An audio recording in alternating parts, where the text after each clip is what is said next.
6 таңбалы табыс табу үшін не істеу керек?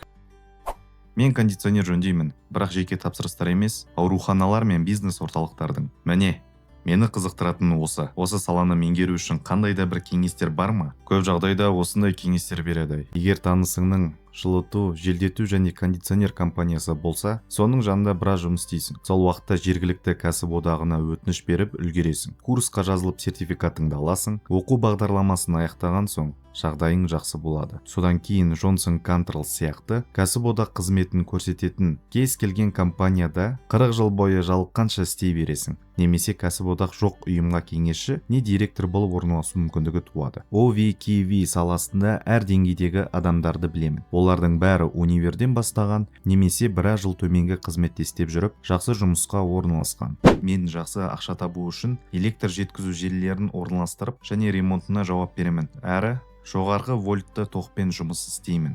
Мен Атланта метро аймағында эвакуатор жүргіземін. I-285 пен I-75 трассаларындағы апаттарды жасаймын. Жұмыс сағаты көп, кезекшілік өте қиын, әсіресе түнде. Бірақ биыл қазірдің өзінде $100 000 таптым. Бұл менің ең жақсы жылым болды. Жылды шамамен $160 000 мен аяқтаймын деп үміттенемін. Тау-кен инженерімін. Құпиясы ешкім істегісі келмейтін жұмыс істеу. Колледжде менің бөлмелесім нағыз хиппи. Геология мамандығында оқыды. Бірақ бір жолын тауып, оған инженериядан магистр дәрежесін тегін оқуды ұсынды да, кейіннен 6 таңбалы жалақыны кепілдеді. Тау-кен мұнай инженері ретінде. Ол жұмыс өз құндылықтарыңды құрбан етуге тұрарлық деді. Мен қолдан жасалған әшекей бұйымдарын жасайтын бизнес жүргіземін. Көп адамдар менің бұдан қанша ақша табатынымды білмейді, немесе сенбейді. Мен заңгермін. Бұл салада 6 таңбалы табыс табудың жақсы тәсілдері бар.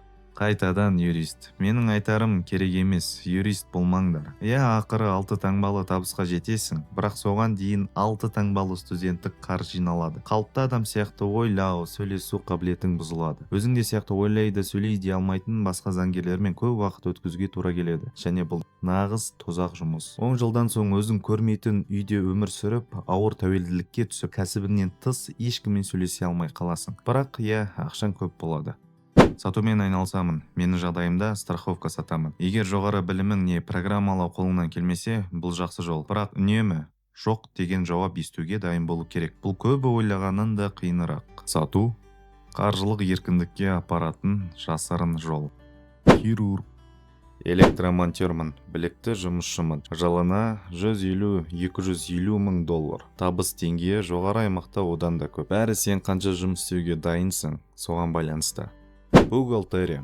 Менің ешкім істей алмайтын заттар қолымнан келеді деп айтпаймын. Мен бұрын істеген жерім айналысатын компанияға жұмысқа тұрдым. Күнделікті жұмысым 1-2 кездесу. Өйткені қазіргі істейтін компаниям бұрын істеген жерімдегі бағдарламаны сынақтан өткізу үстінде. Мен олармен келісіп өз оймен бөлісемін. Олардың көңілдерінен әзірше шығып жүрмін. Кейде өзімнің не істеп жүргенімді білмеймін. Бірақ маған өте жақсы ақша төлейді.